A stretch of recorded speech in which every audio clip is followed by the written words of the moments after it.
ગઈ તારીખ 12/8/25ના રોજ તાલાલા પોલીસ સ્ટેશન વિસ્તારમાં એક કૃષ્ણા ફાર્મ હાઉસ આવેલું છે. એ કૃષ્ણા ફાર્મ હાઉસમાં ધ્રુવરાજસિંહ રામચંદ્રસિંહ ચૌહાણ, તેના ડ્રાઈવર તરંગ અને એના કુટુંબી ભાઈ રાજેન્દ્રસિંહ આ લોકો ત્યાં રોકાયેલા હતા. અને એ લોકો ગઈકાલે આશરે 11:30ની આસપાસ સોમનાથ મંદિર દર્શન કરવા માટે જવા માટે નીકળ્યા. એટલે એ લોકો ચિત્રોડ ફાટક તરફ આગળ વધી રહ્યા હતા. એ અરસામાં સામેથી એક બ્લેક કલરની એક ફોર્ચ્યુનર ગાડી, જે નંબર પ્લેટ વગરની હતી, એ આવી અને સીધી આ લોકોની ગાડીમાં, આમની જે કિયા ગાડીમાં આગળના ભાગેથી જોરદાર ટક્કર મારી.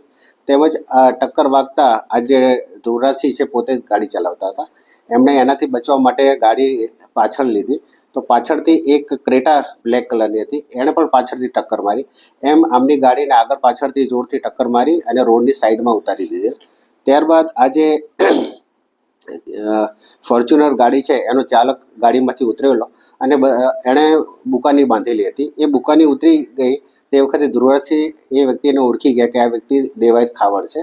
અને એની સાથે બંને ગાડીમાંથી આશરે 12થી 15 જણા બુકાની બાંધેલા હતા, તમામ ઉતર્યા અને બધા લોખંડના પાઇપ વડે આ ધ્રુવરાજસિંહને શરીરે આડેધડ માર માર્યો.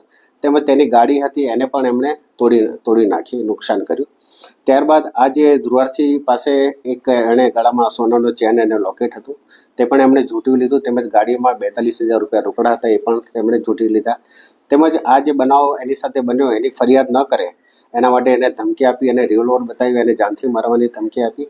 ત્યારબાદ આ તમામ આરોપીઓ પોતાની બંને ગાડીમાં ત્યાંથી જતા રહ્યા હતા.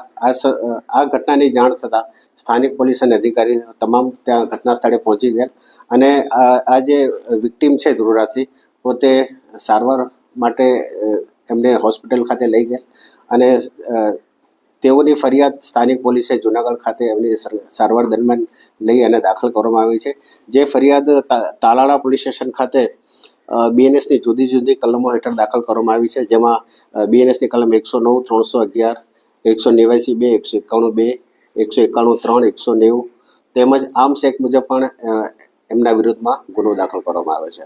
હાલમાં દેવાયત ખાવડ અને એમની સાથેના કુલ 12થી 15 જણા જે ઈસમો છે તેના વિરુદ્ધમાં તાલાળા પોલીસ સ્ટેશનમાં ગુનો દાખલ કરવામાં આવે છે. આ જે આરોપીઓ નાસી ગયેલ છે એની શોધખોળ હાલ ચાલુ છે, જેની શોધખોળ અને ધરપકડ માટે હાલમાં LCBની, SOGની તથા સ્થાનિક પોલીસની અલગ અલગ ટીમો કાર્યરત છે. તેમજ જુદા જુદા CCTVના આધારે તેમજ ટેકનિકલ સર્વેલન્સ તેમજ હ્યુમન ઇન્ટેલિજન્સના આધારે હાલ આરોપીની શોધખોળ ચાલુ છે. આ ગુનાની તપાસ હાલ તાલાળા PI ચલાવી રહેલ છે.